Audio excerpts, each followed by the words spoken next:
What's good, guys? Welcome back to Ron's Rise. Welcome back to the channel and welcome back to another video where it has finally happened. Hell has frozen over and Ferrari has made an SUV that we knew was coming for the last couple of years. I want to introduce you guys to the 2023 Ferrari Purosangue SUV. Yes, Ferrari has finally unveiled their first four-door, dubbed the Purosangue, aka Thoroughbred. And it gives a stylish Roma and modern 296 look, and maybe with a little bit of SF90 with the luxuriousness of 812. So depending on your perspective, yeah, it's about damn time, or maybe you think Enzo Ferrari is rolling over in his grave. Let me know what you guys think. But considering the evidence, as we take a look closer at the all-new contender, Ferrari isn't necessarily calling it an SUV. They said they're not even talking about SUVs, but it's basically an SUV. It's a four-door, it's not a hatchback, it's not a sedan, it's an SUV. Now, for starters, it can only be had with two bucket rear seats,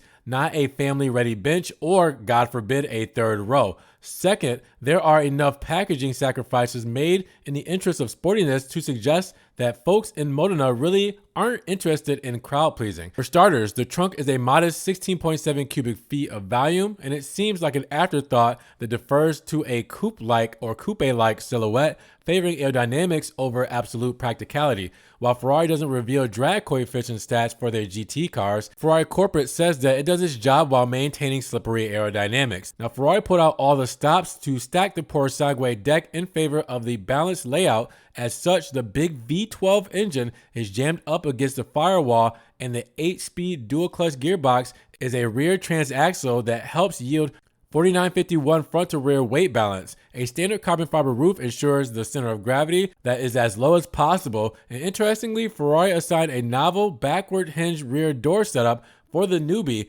complete with power closing. Now, Ferrari claims that the Purosangue stands alone in a category of its own with its 118.8-inch wheelbase. Now, mass-wise, the Purosangue claims an estimated dry weight of 4,482 pounds, likely the lowest in the competitive set. Now, not all is lost when it comes to practicality. Critically, Purosangue doesn't even dip a toe into attempting an eco-friendly drivetrain, at least not yet. Instead, the new kid on the block embraces the old school with a massive, naturally aspirated 6.5-liter V12 that claims the highest output of any Ferrari GT in history at 715 horsepower, 528 pound-feet of torque. Now, the mill produces 80% of its torque at only 2100 RPM, peak horsepower at 7750 RPM, and max rotational speed at 8250 RPM, which should lend it quite the exciting power band. Now, aiding that flexibility is the dual clutch transmission that offers 8 forward gears to choose from, and the dry sump engine packs up an all-new valve train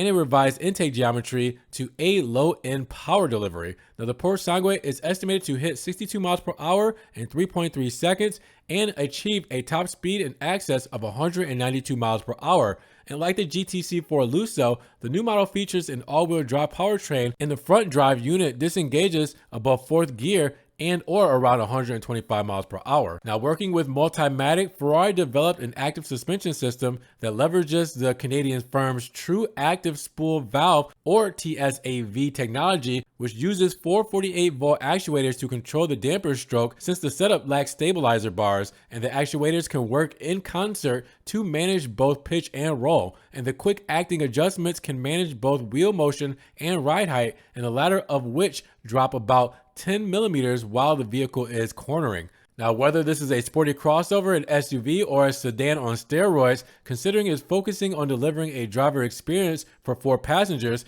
it seems Ferrari has actively chosen to sacrifice quite a bit of the utility for the sake of performance. But for better or for worse, many prospective buyers will judge the purposeful 4-seater more on its styling than any other single factor, which is understandable since its 390,000 euro or approximately $400,000 USD starting price attracts buyers who have many different types of cars already in their garage. Now, the launch color you see here, well, it's silver titanium, and not the strongest shade to launch a Ferrari in, but the Purosangue comes across as elegant with a whiff of bulk, especially with the swollen rear haunches that help lend the vehicle a sense of motion and emotion, where it's balanced, refined, and intriguing more than you saw in the spy photos. So whether you call it a sedan on stilts or an SUV, this is the future of the prancing horse. So I want to know what you guys think about this Ferrari race sedan, wagon, SUV, whatever you want to call it, the 2023 Ferrari Purosangue debut. Let me know what you guys think down in the comments below. And if you guys did enjoy the video today, make sure you give it a big thumbs up. Giving the video a like will help get it up in the rankings. More people can see it, and we'll have a bigger discussion on the new Ferrari Purosangue. Now, with that said, if you guys want to help further support the channel, always check the links down in the description below, where I have a one-time link donation for my PayPal, my Cash App, my Venmo, and my Patreon, just in case you guys want to donate an extra $1 or $2 to the channel. I appreciate that extra love and support, guys. Thank you so much. Now, you guys can also check out the Ron's Rides merch, where you guys can get t-shirts, stickers, tank top, hoodies, everything Ron's Rides is there. And I'm also on TikTok, Facebook, Instagram, Snapchat, Twitter. It's everything I'm posting. Ferrari, Maserati, Alfa Romeo, and Fiat that doesn't always make it here to the channel. Now make sure you guys subscribe to the channel, but click the notification bell so you don't miss one video. And with that said, you guys be blessed, have a great day, and we will talk to you guys in the next Ron's Rides video. Peace.